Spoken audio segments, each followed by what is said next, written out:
Bonjour et bienvenue à une autre vidéo pour l'expérience Catching, 7 jours pour faire plus d'argent en ligne avec des stratégies gratuites par 15 formateurs. Aujourd'hui, je suis avec Aline Bartoli, notre invitée slash participante slash experte de la France. Tu es la seule sur notre panel finalement. Comment tu vas? Très bien, merci. Je représente mon pays. Je suis très fière. Pas de Pour un peu, je pression, chanterai l'hymne national. t'as aucune pression, c'est bon. Zéro. Aujourd'hui, on va parler de Pinterest, qui est un média social qui a eu un gros boost il y a quand même quelques années, qui a repris, Mhm. qui a perdu un peu de plume. Mais je veux commencer avec toi aussi, puis ta relation avec Pinterest. D'où est-ce que vient ton expertise par rapport à ce média-là, puis pourquoi t'intéresser aussi à ce média-là? Alors, ça a été à la fois un coup de chance et un heureux coup du hasard. Quand j'ai lancé mon blog au tout début, qui était un blog parfaitement amateur, il n'y avait aucune volonté de monétisation, le fameux blog qui s'appelle The Big Boost, Mhm. je me suis renseignée un petit peu en ligne sur les meilleures stratégies pour faire connaître mon blog. C'était devenu un jeu pour moi. Et en me penchant du côté plutôt contenu américain, contenu en anglais, tout le monde parlait de Pinterest. Ah ouais, Je me hein? suis On dit: «Ah parle de quelle bon?» année? 2018, donc c'était il y Ah, a comment? 1 an, 1 an Ouais, et demi. ouais. Tout le monde parlait de Pinterest, les blogueuses américaines. Je me suis dit: «Je vais essayer» et là, il s'est produit un truc incroyable. C'est que moi qui connaissais alors, il faut savoir que je connaissais rien au web marketing. Je connaissais rien au blogging. C'était juste pour m'amuser. J'ai juste suivi des conseils gratuits que j'avais lus en ligne sur des blogs américains. En 3 mois, j'ai dépassé les 15 000 pages vues par mois sur mon Wow! blog, OK, pas grâce à pire. Pinterest. C'était 80% de trafic de Pinterest, le reste c'était du Facebook, du Instagram, etc. Ouais, Et je me suis dit, mais c'est incroyable que personne ne parle de ça en France. Et je me dis, mais pourquoi tout le monde n'y est pas? bonne Et question. du Non, mais je ne comprenais pas. Je disais, c'est tellement facile. Même moi qui étais une grosse débutante, une grosse noob, une grosse, pas geek justement, ça a eu des résultats incroyables. Je me suis dit, il y a un truc. Il y a quelque chose qui se passe là. Puis je me dis, est-ce que c'est pour tous les types de business ou est-ce que ça s'applique vraiment plus pour ce qui est créatif ou vraiment on peut utiliser ce média-là pour genre vraiment une très, très grande variété de business? Alors, c'est pour une très grande variété, mais il y a quand même quelques éléments cibles qui sont plus stratégiquement intéressant. Déjà, si l'audience, votre audience, ton audience, je ne sais pas, toi, je te parle, Geneviève, Oui. si ton audience, elle est plutôt féminine, si c'est plutôt une audience 18-45 ans, c'est parfait pour Pinterest. Parce qu'elles sont sur les réseaux sociaux, on est toutes sur Pinterest, on fait notre déco, on fait notre coiffure, on fait notre Oui. look, on refait notre baraque. Oui, Voilà, oui, donc oui.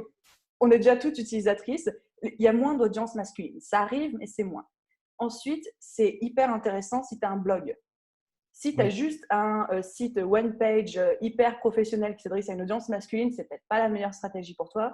Mais à partir du moment où tu fais du blogging ou alors où tu crées du contenu régulièrement, parce que on va en parler, mais ça va être la stratégie Pinterest. Et à partir du moment où ton audience est plutôt féminine, tout est permis. La preuve, je parle de business et d'entrepreneuriat.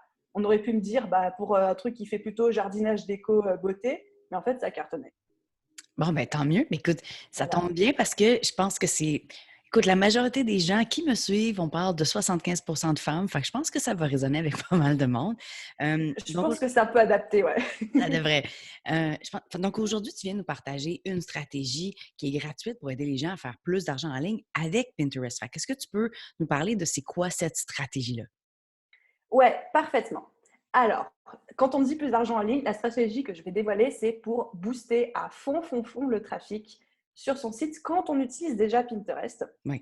Alors, pour reprendre les bases, pour ceux qui ne connaissent pas du tout, qui découvrent, la stratégie globale dont tout le monde parle sur Pinterest, c'est que quand on crée un contenu du type un article de blog, un podcast, une vidéo, eh ben on crée une épingle sur Pinterest, un petit design, et on va le mettre dessus, puis on va le poster un peu où on peut, sur notre profil, dans des groupes de partage. Voilà, ça c'est la stratégie globale que tout le monde fait. La stratégie que moi je propose et dont je parle et que j'encourage les gens à faire, c'est de créer à chaque fois beaucoup d'épingles pour un seul contenu. OK. Exemple, on a enregistré un podcast, toi et moi, Oui. très récemment sur l'affiliation pour les entrepreneurs, mais côté créateur. Quand j'ai fait la promotion de ce podcast, j'ai créé 5 épingles différentes sur Pinterest. Et ces 5 épingles, en fait, le but, c'est d'avoir des designs différents, des couleurs différentes et aussi des textes différents dessus, en description, en titre. Pourquoi? Parce que ça va couvrir différents angles d'attaque. Ça va couvrir différents bénéfices à consommer le contenu. Hmm. Ça va couvrir différentes problématiques chez l'audience. Par exemple, moi, les épingles que j'ai faites pour le marketing d'affiliation côté créateur, j'ai fait comment créer un programme d'affiliation quand on est entrepreneur. J'ai fait comment utiliser le marketing d'affiliation pour booster son business. J'ai fait qu'est-ce que le marketing d'affiliation côté créateur. J'ai fait qu'est-ce que le marketing d'affiliation tout court. Et je Ouais. me suis dit, comme ça, j'ai plusieurs portes d'entrée qui vont s'adresser à différentes problématiques et différents types de personnes. Donc, je multiplie mes chances que mon contenu soit boosté. Est-ce que Donc, tu c'est as pour une ça que c'est très... Est-ce que tu as une façon Vas-y. de faire pour déterminer ces différents angles d'attaque-là? Ou est-ce que c'est parce que il y a peut-être différentes audiences que tu veux targeter? Est-ce que il y a des questions que tu te poses pour essayer de voir OK, comment est-ce que je peux trouver les meilleurs angles qui vont résonner avec les gens sur Pinterest finalement? Ça part de l'étude de ton client idéal, en fait. À OK. partir du moment où tu connais parfaitement ton client idéal, tu sais à peu près quelles sont ses problématiques et tu t'arrives à orienter tes différents titres en fonction de ça. Et après, moi, j'essaie toujours de trouver un titre en plus qui soit un peu plus décalé, qui touche peut-être une audience qui n'est pas la mienne, en me disant, on ne sait jamais.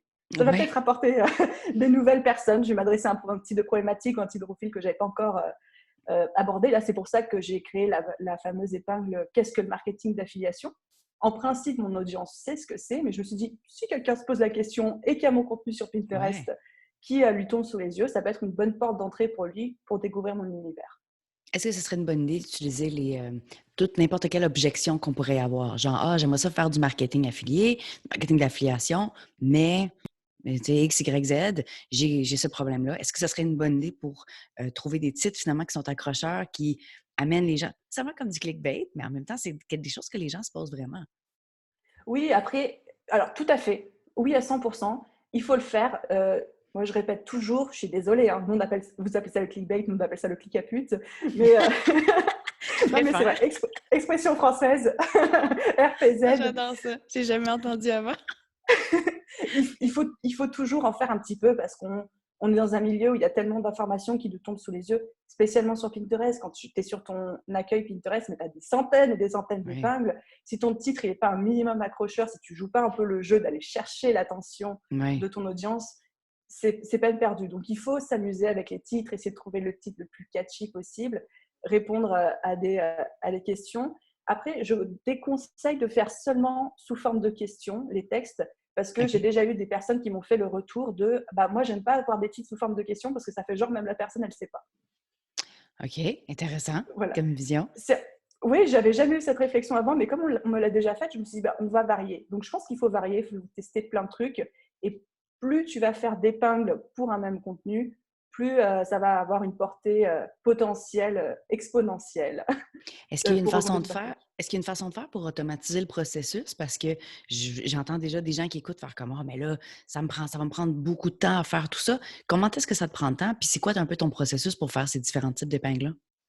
Alors, tous mes designs, j'ai 8 ou 9 designs qui sont préfaits, ils sont faits sur Canva. Donc, en OK, fait, tout simplement. voilà, tout simplement.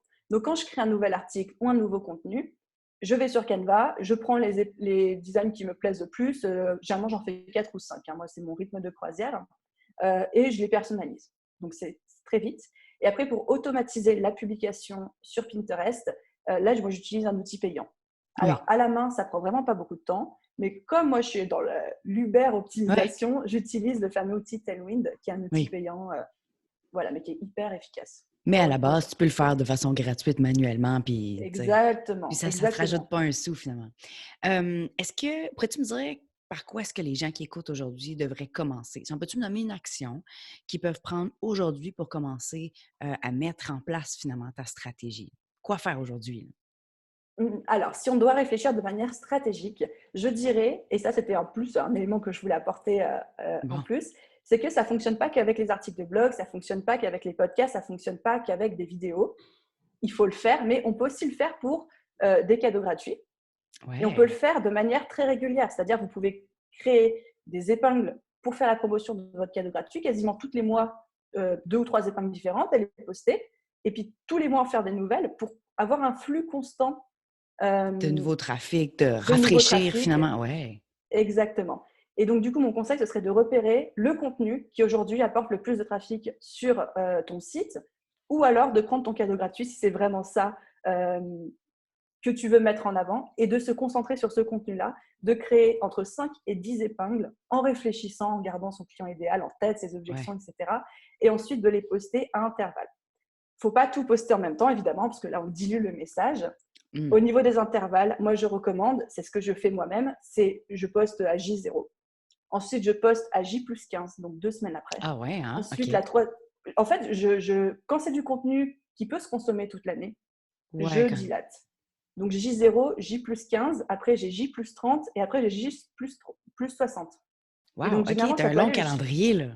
exactement, ça peut aller sur Génial. plusieurs mois, sauf quand j'ai des contenus qui sont assez saisonniers. Par exemple, j'ai un article qui est sorti, qui a bien marché grâce à Pinterest justement, qui s'appelle les 31 bonnes résolutions à prendre en début d'année. Bah là, Ouais. je vais poster tous les jours la semaine de la nouvelle année, quoi.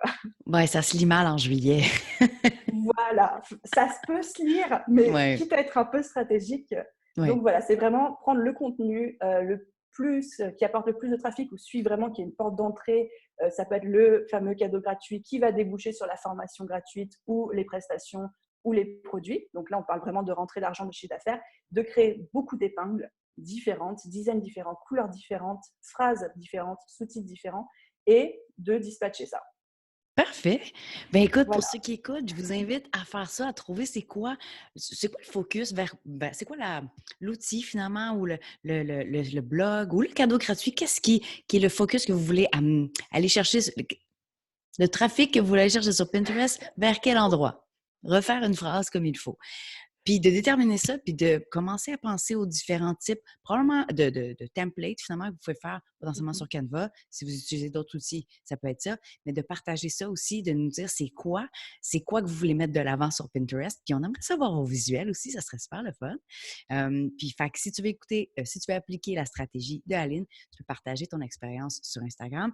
Tu peux me taguer barre en bas Geneviève Gauvin, puis tu peux taguer Aline aussi at the Bee Boost, B-B-O-O-S-T, puis parler de l'expérience catching, puis nous montrer tes beaux visuels, puis nous dire c'est quoi que tu veux mettre de l'avant sur Pinterest. Aline, un énorme merci d'avoir pris le temps Et de nous merci à toi, c'était parler. trop fun. Ben oui, j'ai adoré ça. Puis on se revoit la semaine prochaine parce que la semaine prochaine, on va parler de ta formation dans le bundle de catching. Puis j'ai super hâte de présenter ça à tout le monde Oui, qui écoute en ce moment. Génial. Ben merci tout sur le ce, monde. oui, merci. Passe une super bonne journée. Puis ben, on se reparle demain. Bye bye. Ça marche, ciao.